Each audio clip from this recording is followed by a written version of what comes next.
صحت صحیح نہیں ہے، لہذا جائیدان نے بھی تھوڑا جلدی پڑھ کر نکل گئے. بس چند دکان پر آپ کے اذہان عالیہ کا متمنی ہوں کہ آپ حضرات غور سے سنیں کہ یہ حدیث کریم یا حدیث کریمہ کس شخصیت کی ہے. متوجہ رہیں گے آپ حضرات کہ حدیث ہے کس کی، یہ کلام ہے کس کا. تو یاد رکھیے اگر کم الفاظ میں بیان کیا جائے تو یہ حدیث اس شخصیت کی ہے کہ جس کے لیے قرآن چیخ کر کہہ رہا ہے کہ میرا نبی کلام ہی نہیں کرتا جب تک کہ اس پر ہمارے وکیل نہ ہو جائے. قرآن کریم کی اس آیت کے بعد جب ہم نبی کے کلام کو سمجھیں گے تو آسانیاں بڑھ جائیں گی. تو ہم اس آسانیوں کو آئیے اور آسان کرتے ہیں. ہم نے ایک واقعہ پہلے عرض کر چکے ہیں. واقعہ یہ ہے کہ اس کو واقعے کو بیان کرنے سے پہلے تمدیدہ یہ بات آپ تک پہنچانا چاہتے ہیں. مقدمہ اس کا یہ ہے کہ کوئی انسان اس سنسار میں ہو، اس دنیا میں ہو، وہ نبی محمد کو نبی کی نبوت، نبی کی رسالت کو نبی کے الفاظ سے، نبی کی خلقت، نبی کی پیدائش سے پہلے نبی مانتا ہے. نبی نے خود فرمایا کہ میں اس وقت بھی نبی تھا جب آدم آب و گل کے درمیان تھے. مگر المیہ یہ ہے، پریشانی یہ ہے کہ وہ لوگ جو مسلمان کہنے کا دعویٰ کرتے ہیں، وہ لوگ جو اپنے مسلمان کہتے ہیں، وہی مسجد ہیں.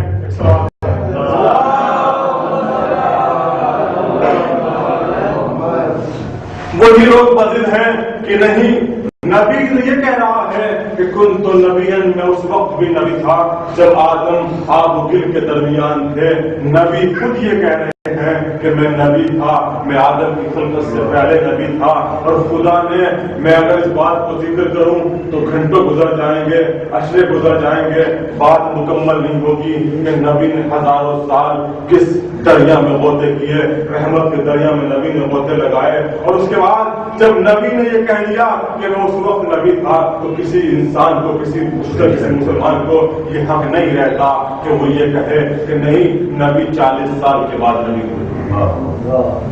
اچھا چھوڑیں اس بات کو، سب ان تمام باتوں کو چھوڑ دیں کہ نبی 40 سال تک نبی نہیں تھے، 40 سال کے بعد نبی ہوئے، جبکہ نبی خود کہہ رہے ہیں. لیکن افسوس کو اس وقت ہوتا ہے کہ جس وقت ہم نے تاریخ کا مطالعہ کیا اور ایسی کتاب کا مطالعہ جس کو علماء اسلام میں کسی فرقے، کسی مذہب کا انسان ہو اس کو سچ مانتا ہے، اس کا نام دیا گیا ہے تو صحائف سے اس کتاب کا شمار ہوگا. صحیح بخاری شریف جس کا تمام شیعہ حضر کرام احترام کرتے ہیں. احترام اس معنی میں کہ ہم اپنے آئمہ جو زندہ و پائندہ ہیں، اگر ان کے لیے کوئی بات کسی کے زبان سے سنتے ہیں، اگر ہم تاریخ لیتے ہیں تو اس میں یہ نہیں دیکھتے کون کہہ رہا ہے، دیکھتے ہیں کیا کہہ رہا ہے. صحیح بخاری شریف پہلی جلد یہ روایت